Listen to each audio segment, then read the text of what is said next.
All right, guys, Bob Hyde here. Hey, thank you so much for tuning in. So I wanted to kind of reach out today and do a quick video and talk about what I call neighboring.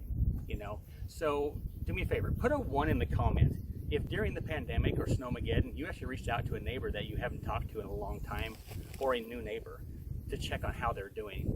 Because my wife and I, we did. We started our neighboring process, I guess you want to call it, around Thanksgiving and Christmas, when we made cookies and delivered it to everybody on the street that we could knock on the door. And that was a great way to meet our neighbors and get to know who they are and a little bit about them real quick. And then when the snow hit, we were constantly checking on our friends and family, and not to mention the neighbors that we got to know here. So I think that's a good way to kind of preface what we're doing here. I think that to be a good neighbor, or just to be a neighbor, you should at least know your neighbor a little bit.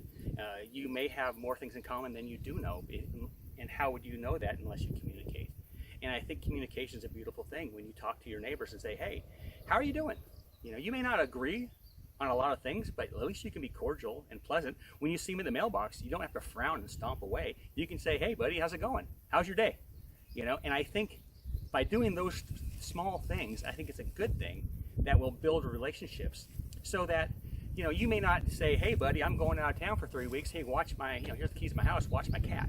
You don't need to be friends like that, but you can watch out for people and be a good neighbor. So I think that's the message I want to put out today.